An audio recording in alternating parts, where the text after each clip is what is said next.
Another day where people get doom and gloom on Xbox for absolutely no reason. I understand that people may be kind of looking at Xbox and going, okay, well, they announced that they had some drops in actual hardware sales where pretty much everything else was up. So is that bad? Is it, the end of the console? Is it the end of Xbox? And, it's like one of those things where you see people freaking out in a movie and they have to be slapped to come back to cognitive reasoning. And I feel like that's what some people need when it comes to Xbox, because of course Xbox is not dead, it's not dying, it's not going anywhere. The Xboxes are selling out everywhere right now.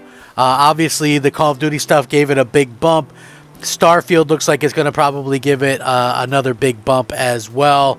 Listen, Microsoft has come such a long way. They clearly are going to still need to come even further to match what Sony's doing. And it comes out on a time when Sony announces, hey, we've sold, 40 million units or whatever. So however many Microsoft has is obviously less. Now, some of this, I do put a little bit of blame on Microsoft themselves. If you look at it and you look at what went on with the Activision situation, Microsoft clearly thought that cloud gaming was going to be a bigger entity than it was, and so they used a lot of Xbox Series X stock to use for their blades for the cloud gaming sector, and it ended up, not being big at all. In fact, the people that use the cloud stuff are people that actually are part of the Xbox ecosystem as it is. So meaning it didn't really draw in people the way that they thought. And I can't believe they ever thought that it would, to be quite frank about it, because there's never been an instance of a successful cloud entity in video game history. So yeah, it's a little bit strange to see it, but Microsoft has recognized that, hey, that ain't it. And they've actually kind of moved on to make sure that Xbox console should be a focal point. And it always should have been the focal point, in my opinion, right?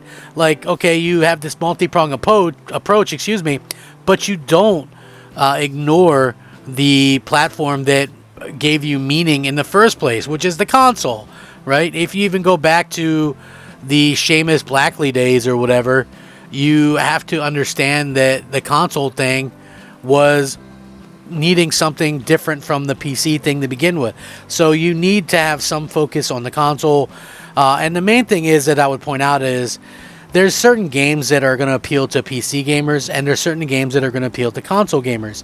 When people try to point at Steam numbers and go, look, Halo Infinite's a failed game, I always say, listen, it's not a failed game, but Halo, I don't believe, is long-term appealing to PC players.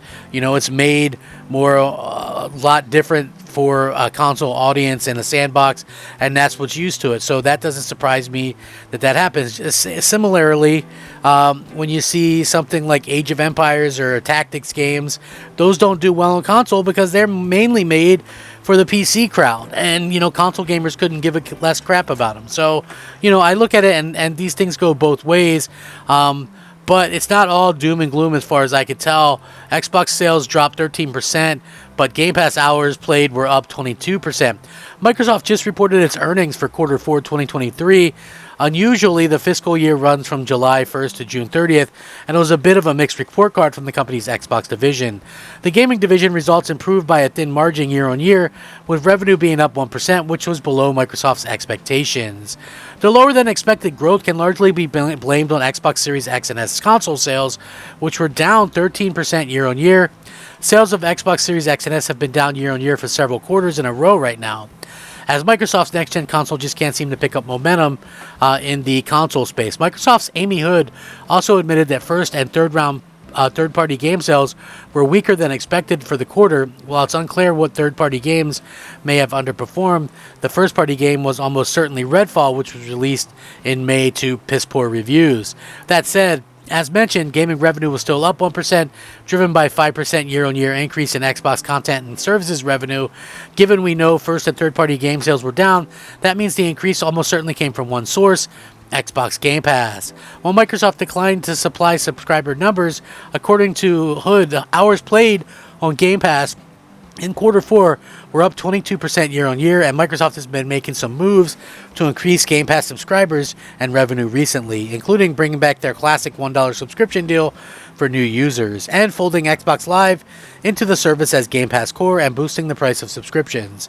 Looking ahead, obviously Microsoft is cautiously optimistic about the future of Xbox.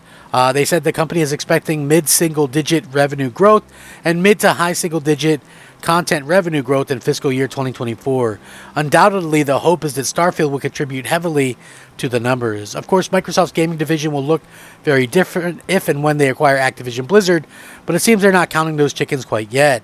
So a lot of people are kind of looking at this as like a doom and gloom situation, but Microsoft is also having a hard time keeping these things on the shelves, and so that's something that I think people have to kind of understand where they're coming from as well. You know, is this something that's going to be a problem for that much longer?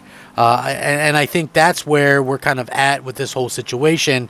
You know, at the end of the day, Microsoft really doesn't do themselves any favors when they kind of look at this and go, oh, well, you know, what's the deal with Starfield? Is that going to be something that realistically, you know, comes out and does something amazing?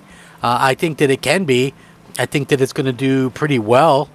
You know, I think it really just kind of comes down to Microsoft going out there and making sure that they market this thing well, that the game is ready, and that people are excited about the future of the platform. You know, that to me is exactly what Microsoft has to do. They have to make sure that gamers are, you know, satisfied and that gamers have some amazing things to play, because that's exactly what I think. You know, obviously everybody wants to get an Xbox 4, and, you know, at the end of the day, that's exactly what they need to do. So they got to stay the course.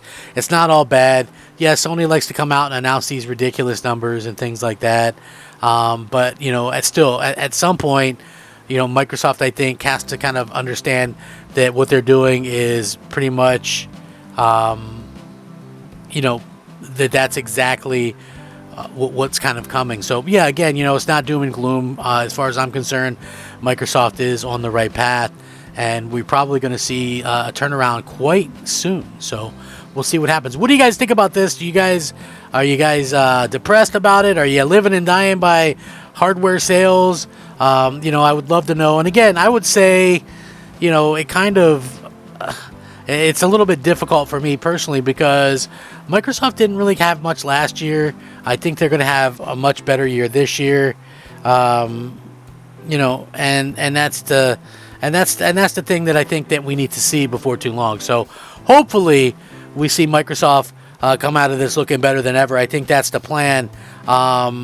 And, you know, before too long, I want to see Microsoft really kind of showcase why so many fans are excited about, you know, the platform and things like that. You know, that's the main thing that they need to do, in my opinion anyway. You know, make sure that you have a game that is going to satisfy fans. Make sure you have a game that is going to make people happy. And, you know, once you do that, I think anything can happen. We could definitely see some big things from Microsoft in the future. So let me know what you guys think. Rack 'em up, fact 'em up, crap gamer 'em up. Crap gamer out.